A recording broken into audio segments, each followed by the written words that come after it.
Marie, ça fait bientôt 25 ans que je suis à la fédération, je suis secrétaire. Donc mon travail consiste d'abord du secrétariat général, c'est-à-dire tout ce qui est ouverture du courrier, l'accueil du public, que ce soit au téléphone ou les gens qui viennent nous voir.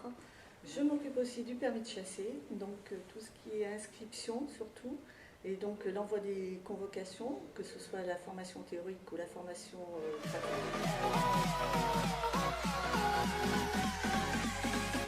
Simon Janin, donc je suis responsable du service environnement à la Fédération des chasseurs. Notre service environnement travaille sur de nombreuses missions, notamment l'indemnisation des dégâts de grand gibier. Nous assumons également toutes les formations dispensées par la Fédération.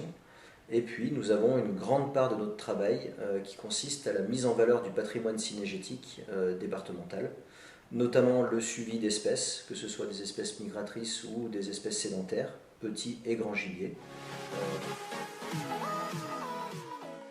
Bonjour, moi je m'appelle Audrey, je suis chargée de communication à la Fédération des chasseurs de l'Isère.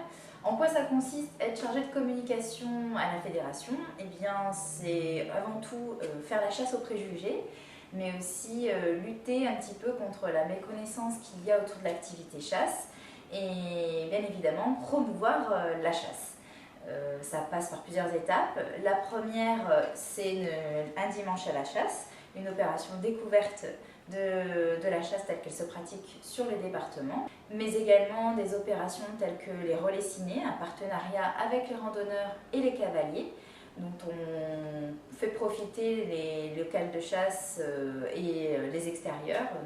Mon rôle aussi, c'est de gérer InfoChasse Mag. Donc la plupart des articles que vous lisez, je suis souvent derrière à la rédaction ou en reportage.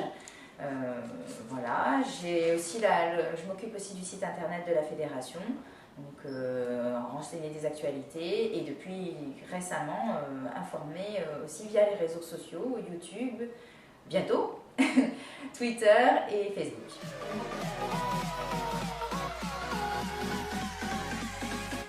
Moi, je suis Julien Ruel-Gallet, je suis technicien à la Fédération départementale des chasseurs de l'Isère et ma mission principale, c'est l'accompagnement, la formation des nouveaux candidats au permis de chasser.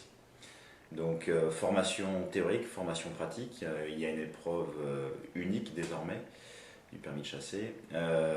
Formation théorique en salle, connaissance globale de la faune sauvage, de la réglementation de la chasse, connaissance des armes, connaître les risques qui sont liés aux armes qu'on peut utiliser à la chasse et du coup en appliquer au niveau de la pratique tout ce qui est méthode concernant la sécurité.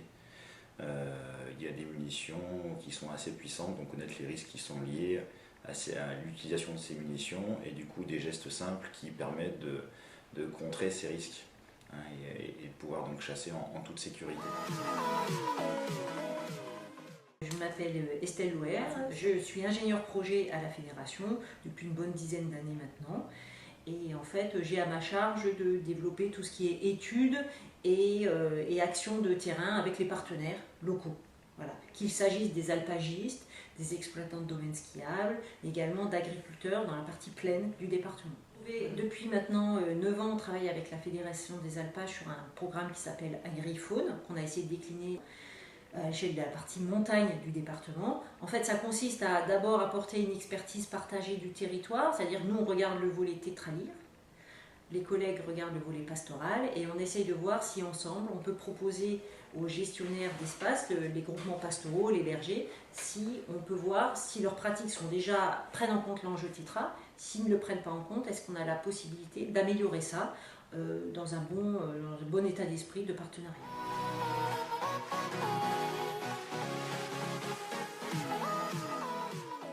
Bonjour, alors je me prénomme Patrice Sibu, je suis directeur de la Fédération départementale des chasseurs de l'Isère et le rôle qui m'incombe au sein de cette association qui regroupe 18 000 adhérents quand même, individuels et 720 associations aussi adhérentes, c'est de faire en sorte que déjà les missions de service public qui nous sont confiées par l'État, on les assume pleinement et en respect de la réglementation en vigueur et dans un second temps de créer le lien entre nos adhérents, le personnel de la fédération, les élus et en interne évidemment assumer mon rôle de direction générale des services.